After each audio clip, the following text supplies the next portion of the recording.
بسم الله الرحمن الرحيم إن الدين عند الله الإسلام. This is related to the hadith of Ali radiallahu anhu in the battlefield.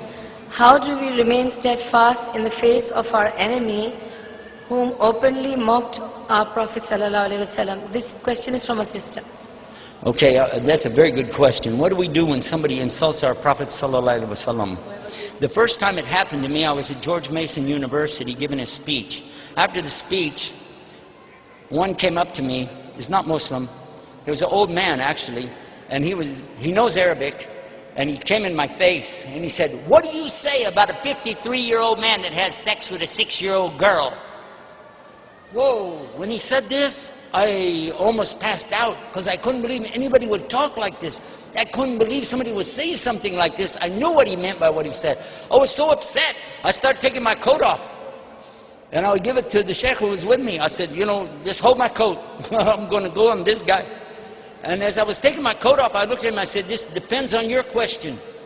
If it's a rhetorical question, or if you're insulting my prophet, in which case I'm going to take you out back and beat your head off your shoulders. He said, no, it's rhetorical. I said, in this case, it doesn't need an answer. Obviously, what he said, no Muslim would support this idea, because our Prophet ﷺ never would do something like this. Our Prophet did not do what this man said. But the way he said it, people would think, this is Muhammad. Our Prophet ﷺ was the example for us, and he was the mercy to mankind. I had to go to the scholars and ask them, how do I answer the question? They said, first of all, you don't get angry. This is in the hadith of Rasul ﷺ, la tagdab. Somebody said, give me nasiha, la tagdab. And then, la tagdab, la tagdab. Don't get angry. Take it easy. Keep your cool. Take it easy. Second thing is, when you don't know, just say, I don't know. But be kind to them. Maybe they will listen to the answer. So the next time, I saw the same guy again. I'm ready. This time, he started with another question. It's nothing but an insult, the way he said it. But this time, I said, thank you for asking me about my religion. He went, huh? He didn't expect that. He thinks I'm going to get angry. Not now. I know we shouldn't do that. Thank you for asking me about my religion. And then, say this. As a Muslim, I cannot lie. As a Muslim, I cannot lie. If I lie, I can go to hell. And if I don't tell the truth, if I make a mistake, you can check it out anyway, because everything in Islam is preserved 100%. Mia mia. The Quran and the Sunnah, we still have it today as we had it centuries ago. So it's there. So it's easy. We can find the answer. But by the way, and here it comes. Are you listening? If, while you are listening to my answer, you like the answer so much that you say, that's better than what I have, are you going to be ready to make a move to something better? He said, yeah. And then I began to give the answer. First of all, the hadiths are in Bukhari, and it's two. One, it says Aisha's 6 years old, and her mother, listen to the hadith, her mother comes to her and takes her into the house. She's playing in the dirt. Her mother takes her into the house to her father. So far, did you hear the word sex in there? No. And her father is doing a tradition which is a part of the Arab tradition forever. He's offering his daughter in marriage to his best friend, someone who is a leader, someone who is very important to him, and he's saying, I want you to marry my daughter. But then what? She's back outside playing in the dirt. Yes or no? Yeah. Where did you hear sex in there? I think you've been standing in the checkout line of the grocery store too long looking at the tabloids with that word sex on it. Oh, that's all you're thinking about. This is not our Prophet ﷺ. The other hadith, she's older. The mother's taken to the father's offering her in marriage, and Look what it said in the Quran in chapter 4, verse 19. Very clear. It tells, "O you who believe, you cannot inherit women against their will." In order for a woman to get married, she has to be old enough to know what's going on and understand it, and old enough to have children. Yeah, otherwise she can't get married. It's not a legal marriage in Islam. Yes or no? So what do you think? It gives us the example that even though she was betrothed at an early age, they didn't get married until she was old enough. The man standing there going, "I didn't know that. I didn't know that. I didn't know that." It happened again when I was in Chennai. The same subject come up, and I told another one the same way. He said, "Really?" I said, "Yes, but I'm going to ask you a question. Everything we know about their marriage is coming to us from her. Read what she said and think, out of 2,200 sayings or hadith from her, roughly 2,200, she is saying only what? The best things about her husband, Muhammad sallallahu alaihi wasallam. Yes or no?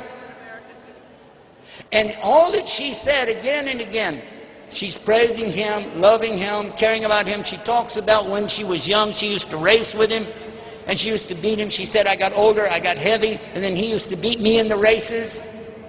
She used to tease him. She played tricks on him. We know from the Quran some tricks that she played. Whoa, watch out.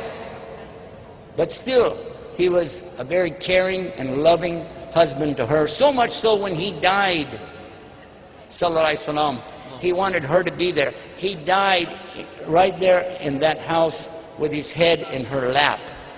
And what was the last thing she did? She used a toothstick and she cleaned it for him and opened it up and put it in his mouth because she knew how much he liked it. And in this way and in this condition, he passed away.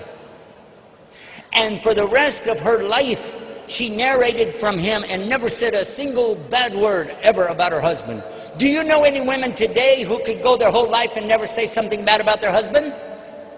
Hello?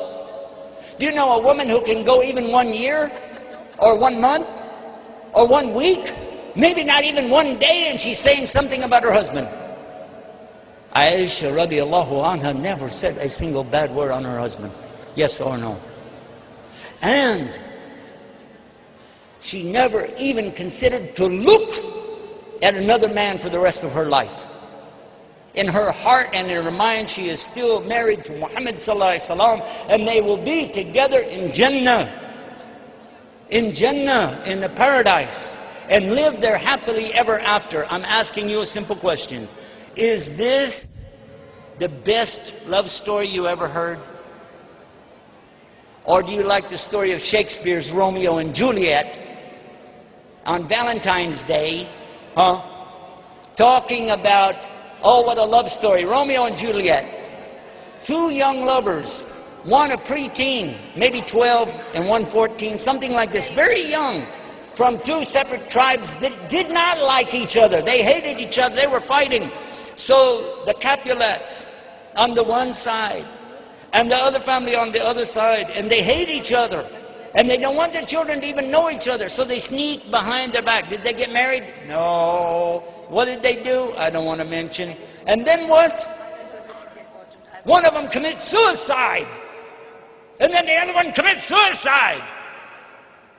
According to the Jewish religion, Christian religion, and Islam, they go to hell.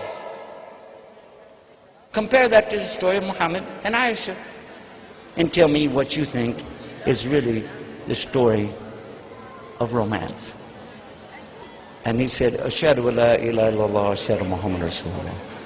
MashaAllah.